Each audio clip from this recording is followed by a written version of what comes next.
বাজারে রটিয়ে দেওয়া হচ্ছে। অভিষেক বন্দ্যোপাধ্যায় বিজেপিতে যাবে। আরে আমার গলা কেটে দিলে কাটা গলা থেকে মমতা ব্যানার্জি জিন্দাবাদ। আমি বেঈমান নই। বাজারে ছড়িয়ে দেওয়া হচ্ছে, নতুন দল আসছে। বিজেপির হাতে কলকে আর তামাক খেয়ে কয়েকটা সংবাদ মাধ্যম আর দু চারটে সাংবাদিক এই কাজটা করছে। আমি তাদের নাম করে সবার পরিবেশ নষ্ট করি। আর খবরে যা দেখবে, আমি আপনাকে বলছি 100তে 100টাই কোনো খবরের কথায় বিশ্বাস করবেন না। কালকে খবরে দেখানো হয়েছে অভিষেক বন্দ্যোপাধ্যায় চার্জশিট,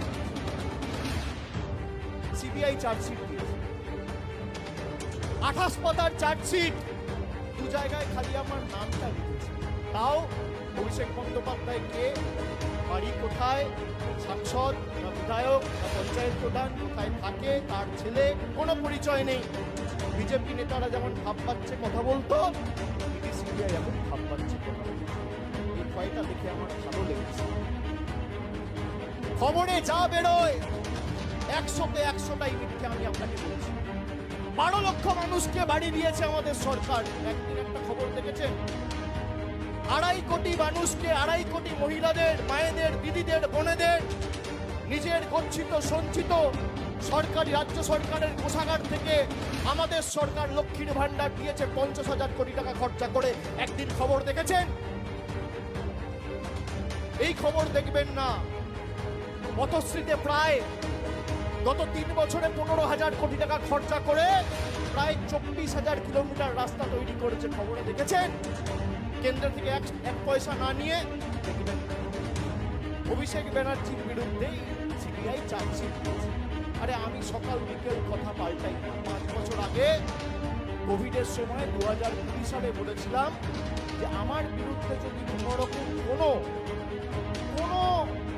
প্রমাণ বা কোনোভাবে সিবিআই বা ইডি প্রমাণ করতে পারে বা তথ্য দিতে পারে আদালতে যে আমার প্রত্যক্ষ বা পরোক্ষ মদতে কোনো ভুল হয়েছে, কোনো দুর্নীতি হয়েছে, কেউ 10 পয়সা তুলেছে, আপনাকে চার্জশিট দিতে হবে না, সামান দিয়ে আমায় ডাকতে হবে না, সামর্থ্য করুন। আজকে একই কথা বলছি, আপনার কাছে প্রমাণ থাকলে প্রমাণ দেবেন। আমাকে তো সিবিআই ডেকেছিল নবজোয়ারে, যখন গেছিলাম যাত্রা বন্ধ করে এসেছি একদিনের জন্য। সিবিআই দপ্তরে গেছি, 10 ঘন্টা জিজ্ঞাসাবাদ করেছে। তারপরের দিন আবার বাঁকুড়ায় গিয়ে নবজোয়ার শুরু করেছি। কাঁচকলা আপনি কি ভাবছেন থমকে চমকে দমিয়ে রাখবেন? আমি অন্য ধাতুতে তৈরি। যত প্রহার করবেন, যত আঘাত করবেন, মানুষের কাছে যাব, মাথা নত করে সমর্পণ চাইবো। আপনাদের কাছে আত্মসমর্পণ, বর্ষতা স্বীকার করার পাত্র নয়।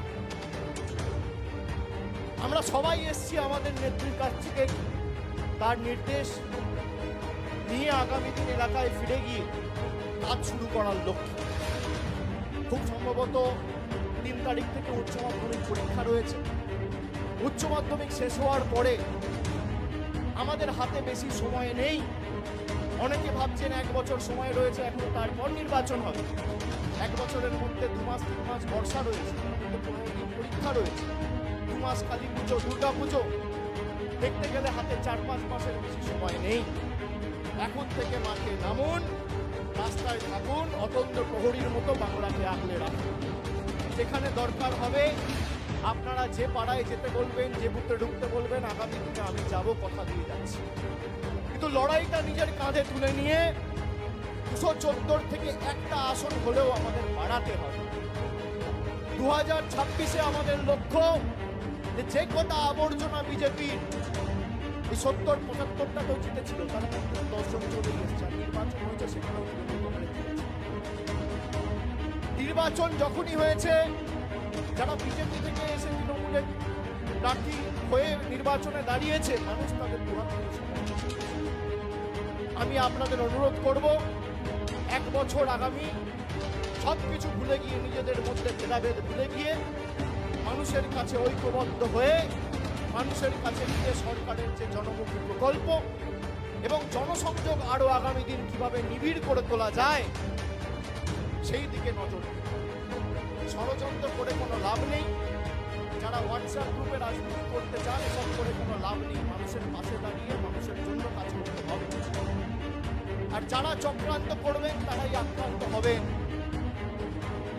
মানুষের জন্য কাজ করতে গেলে মানুষ কিসে খুশি, মানুষ কিসে অখুশি, প্রয়োজন, কোথায় জল যাচ্ছে না, কোথায় কে কন্যাশ্রী পাচ্ছে না, কোথায় কে লক্ষ্মীর ভাণ্ডার পাচ্ছে না, আমাদের সেই কাজগুলো সুনিশ্চিত করতে হবে।